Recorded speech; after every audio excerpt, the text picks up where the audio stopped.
Conference 23, Fanaticism and Mythomania. Here we have two very, very large defects that we are going to comprehend today. Fanaticism and Mythomania, they are very serious obstacles. They are in our way of our progress and our inner path. In fact, um, here anyone who's aspiring to awakening their consciousness are going to have these challenges of self-deception. The goal in this lecture is to understand these two defects and see how the traits and the challenges they bring within ourselves, because we have them within ourselves. So the consequences of falling into self-deception, because these two psychological defects, fanatism and mythomania, are are going to keep us away from what's real, what is truth. So what is fanatism? A fanatic, it's someone.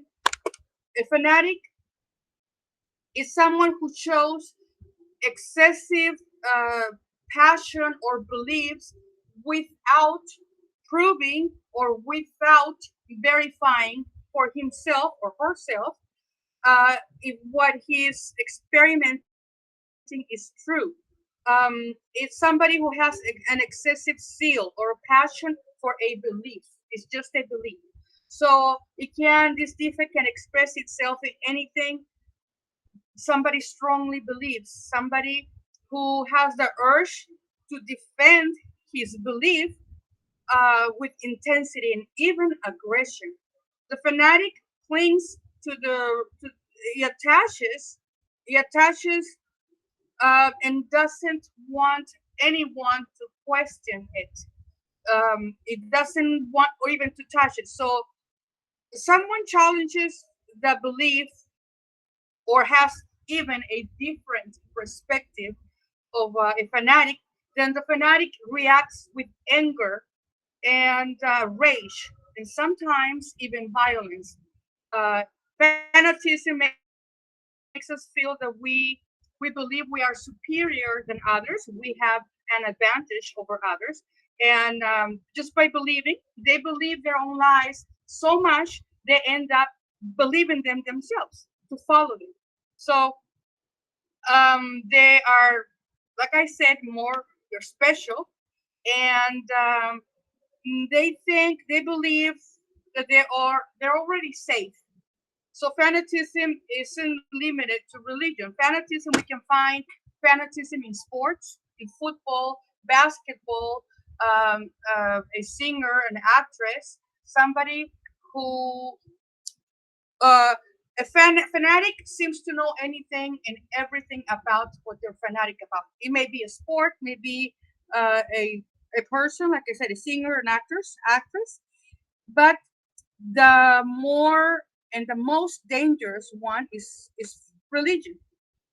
Besides political figures, ideas, and movements, because the most dangerous one is religion. I'm sorry. In that case, because people feel that they have salvation in line. So the fear often overrides reason and leads to blindness. People get aggressive and they defend their belief or their ideology. I'm sorry, without any reflection. So fanatism blinds us to the truth that our beliefs are nothing more than just social conditioning and ideas that were never verified for ourselves. They were just simply absorbed from our environment, culture, and upbringing. In fact, if we had been born anywhere else in the world, we would have other beliefs, we would have other ideas. And here we see that a person becomes incredibly jealous based only on a belief. They don't prove, they don't verify for themselves anything. Fanatism is a disease of the mind.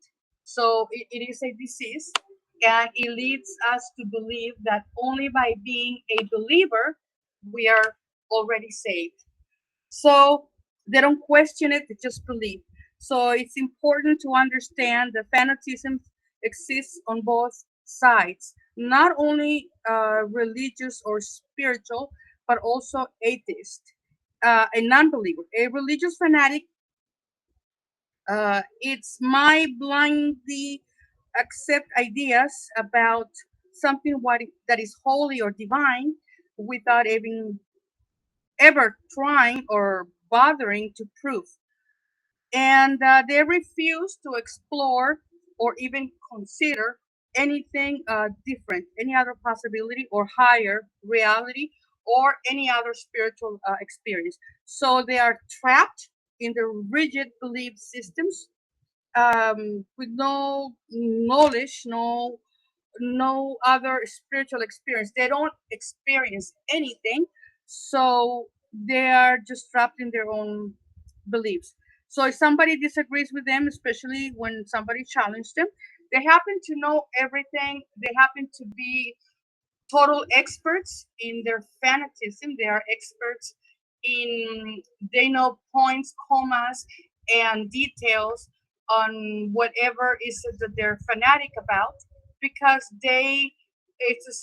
it's a mind defect, it's a psychological defect. So they want, and they usually do, have everything very calculated and very studied. So they're very defensive and they get irritated fast, even furious. So we see that this is part that never seeks a personal, real experience. They don't have a direct investigation or spiritual truth. And it is a part of us that believes that salvation comes from just believing you are already saved.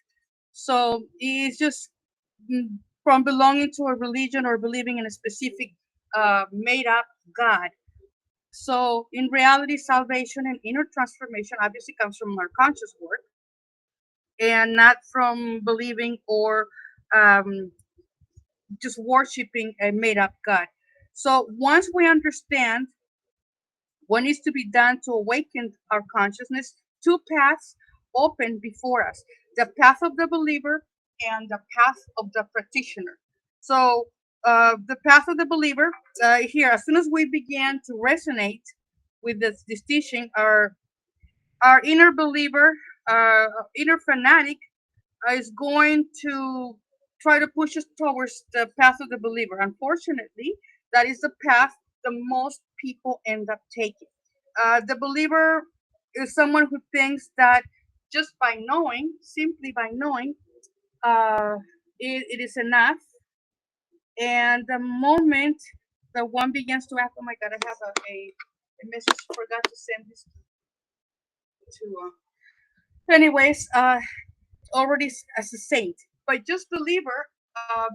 I'm sorry, that uh, that makes you a saint.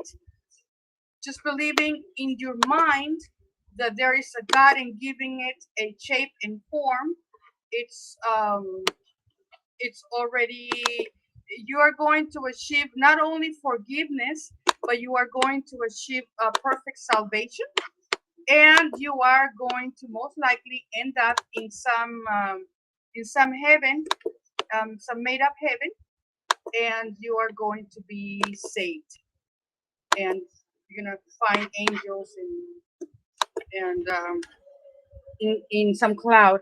So they don't actually do the practices. So this is very common, believing that just by learning, your consciousness is going to self awake by itself. So that's completely false. Awakening doesn't come through intellectual knowledge at all. It comes through it can only be through walking to the path of the practitioner, the one who practices, the one who verifies for himself. Uh, on the other hand, they believe everything they hear. So instead of practicing, they concentrate themselves on what they have learned intellectually. They make an effort to make others believe what they believe in, and look for followers, and instead of doing the inner work and practicing for themselves. So the one that practices, they are shaped through wisdom that comes from their own inner work, and that they don't need to rely on anybody else's opinion, and they know directly their own by own experiences that what is true, and it has nothing to do with the intellect. So when the knowledge is received and it's known what has to be done, two paths are open. Like I said, the believer and the practitioner, and so the practitioner, if we don't practice spiritual birth, for example, we won't develop this existential bodies, and without them, we won't be able to access spiritual birth. If we don't practice psychological death, we won't experience what it is to rescue the essence from every defect that has it trapped. If we don't experience sacrifice for humanity, we won't experience real love and help for others. So we need to to do this, understand that that is a big difference between the believer and the practitioner. So that is the inner work. So this, when somebody is really practicing, this irritates the fanatic, because the fanatic is usually driven by laziness, and they envy. So they're envious of people who are really working to achieve self-realization without, they want to self-realize without doing the work. So here it's important to analyze these traits, the fanatic defect, so we can discover it within ourselves through self-observation, by recognizing that we have them inside, these two defects, and eliminating them from our psychology, so we can move forward to our inner development. So here are some specific signs or behaviors that we can look for. The fanatic, number one, the fanatic doesn't practice. They don't. They're usually driven by laziness, and they enjoy listening to teachings that are very beautiful, that are very nice, that are very comforting, that are going to make him believe that they don't need to do any effort or any work. They're just going to go to heaven by just believing in some external God, in some external salvation. So they're always looking for somebody who's more advanced, somebody to cook and they follow. So they are constantly seeking for an external master to guide them, but they don't turn inward to themselves to connect with their true master, which is that internal warrior we all have inside. This is our inner being. So instead, they imitate others. They rely on the experiences of others to somehow make up these fantasies about how they somehow experience it themselves. They are driven by envy. Like I said, most of them are envious. So they feel very uncomfortable to know the, those who are really working, those who have a real inner work, and envy leads them to compare themselves, and they cannot stand feeling inferior, and that is because the fanatic usually has these feelings of grandiose.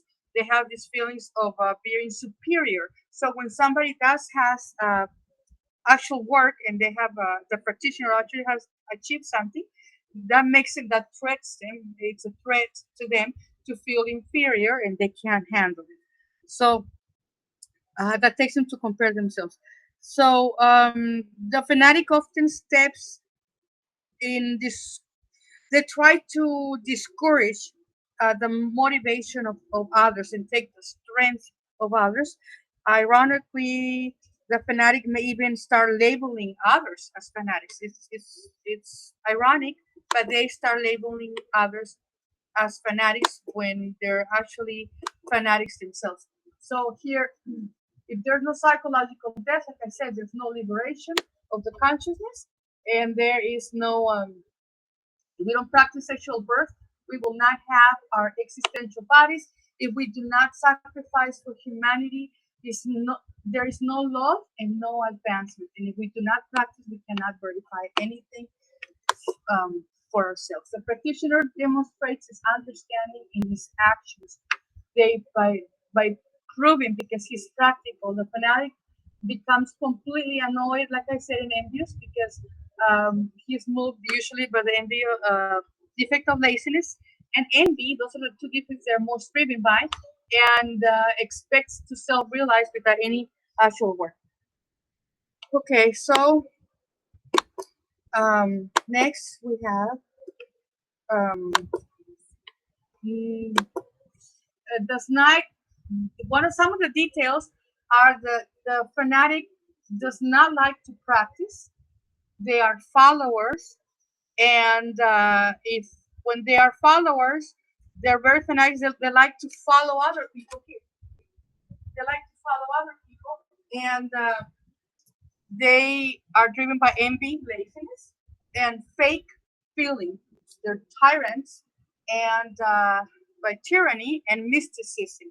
So um, they don't speak. They may speak about spiritual birth, but they don't engage in supersexual practices. They may speak about sacrifice, but they do not do sacrifice for humanity.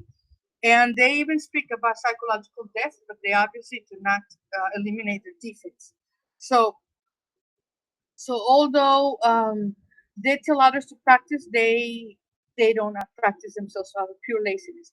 So they have this deep rooted illusion that makes them believe that they're fine because they in their minds they made up that they are. So it prevents real progress, and this defect blinds the truth that all the psychological defects are still alive and active. So they're somehow going to be eliminated by themselves. So practice is not a it's not real, it's a belief, and they believe they're going to be masters if just by believing, even though they haven't created the existential bodies of the being. So they are basically traders of the truth, disguised as gentle sheep. The inner work is still ahead, and it's is what it not only that, but it prevents others from working and self-discovering themselves. So they often justify themselves and imposing on others. So they're convinced that they're doing it from for their own good. So when fanatics find themselves in a position of power, they often use fear, and they use all types of emotional and psychological guilt to make this is to pressure others to accept their beliefs, and they make up these fanatical dreams or astral traveling that they had, and they have experiences with extraterrestrials, aliens. They had dreams about how God came to them, and they make up whatever they can to to justify how they have this inner connection with some God. And all of this is not only narcissism, but it's this grandiose feeling of to be superior. The one thing that the fanatic lacks is humbleness. So they are very fanatic, and they feel so great that within their own desperation of feeling better than others, they have to make up that they have this connection with other worlds, and they often believe them themselves.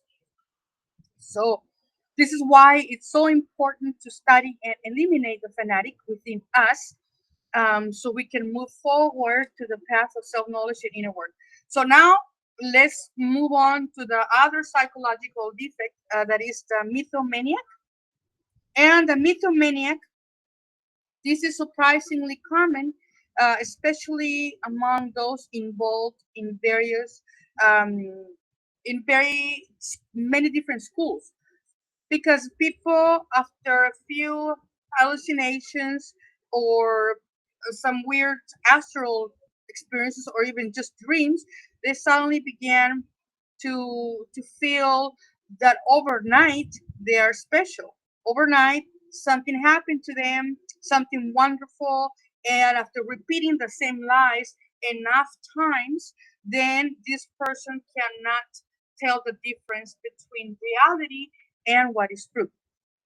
So they convinced not only themselves, but they convince others to deceive themselves, and um, their followers. And so they start making up that they opened up the third eye. They start saying that they have um, made some kind of contact with angels, or like I said, spoken with extraterrestrials, and this is part of a false story. And this is driven by a strange desire to appear special before others. So they, the mythomaniac, they, what are they looking for really in truth? The truth what a mythomaniac is looking for is to impress others, and they do this by any means that they can. It is a tendency to affiliate with other schools and beliefs. So it's yeah, the main goal is to be special, to feel special. So it's based on the, usually here it is, based on an impossible dream, suffers from delusion of grandeur. They are presented as the reincarnation of masters of fabulous, legendary, and fictional heroes. Like Master Jesus and Buddha, they are the reincarnation of any grandiose hero, and they're special above others. So they believe that they really are better than others, and the details are they lie, they have delusions of grandeur, they look for followers, they prophecies, uh, they put guilt and fear, and they accuse others of being black magicians. So how are mythomaniacs created? They are a personification of it's a persona that they start making up from because they feel so special. They are from astral delusions, external situations, and fanatism. Anything that has to do with the outside that they do not prove. They don't, because they don't practice, so they don't really know anything that is not just external. They know uh, books and studies from points and commas, but they don't ever verify or practice anything. So they just want to impress others, and when people become their followers, that is the main goal of the megalomaniac, to gain admiration, influence, and a lot of attention through lies dressed up as as if they were a spiritual experience. So the mythomaniac often lives in fantasies, with impossible dreams and delusions of being better than others. And in their minds, they believe that they are special. They have something extraordinary. They are really, really much better than others. So they are, like I said, some reincarnation of some legendary master or a mythical hero. And the danger of this defect is that not only distorts our own inner path, but it causes harm to the spiritual journey of many others. So if somebody, all the followers that this person has, can lose their true spiritual interest in this because of one mythomaniac. So it's very dangerous. Uh, this urge to impress others. A person who's truly awakening their consciousness, they encourage others to seek and follow their own inner master, and they don't manipulate them. They don't make them believe they are needed to awaken, and they don't make all these absurd predictions. And obviously, they don't generate fear, making people feel dependent and insecure. Mm, They speak ill of others. They criticize and spread discredit others. So they speak bad about others, and this defect will block any true progress in our awakening, because it distorts the truth. It's dishonest. It's unconscious. It's a very big defect. So, for instance, um, they they may misinterpret a dream. They say that they watch a movie or read about a legendary hero or an important hero in history, and later, because their consciousness is asleep, they dream about the same character as the as this defect makes them believe in their own lies that they are such character and they are special. So they were chosen by God. And in other In other cases, fanaticism plays a role when a person becomes a devoted follower of some mythomaniac and eventually convinces them that they are also enlightened, that they're also special, and they are on the right path. So all of this happens when when they feel superior. So this is when a person lacks seriousness, and they don't have foundations. They shine they shine, and they just leave people confused and disoriented.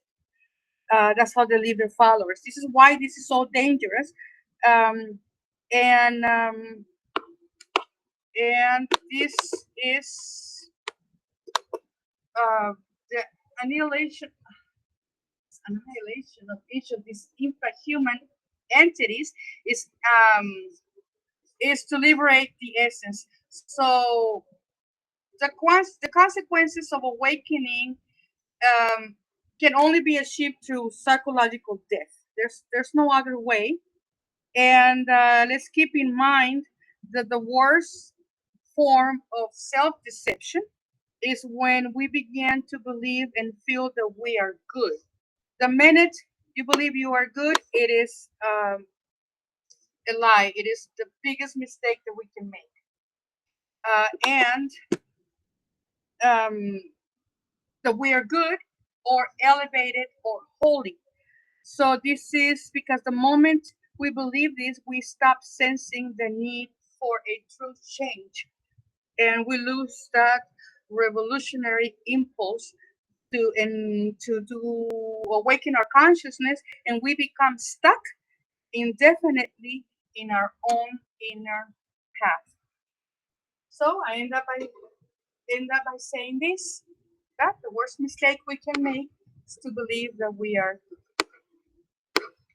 And that was it for today. Thank you. Thank you, Carla. I hope it was understood.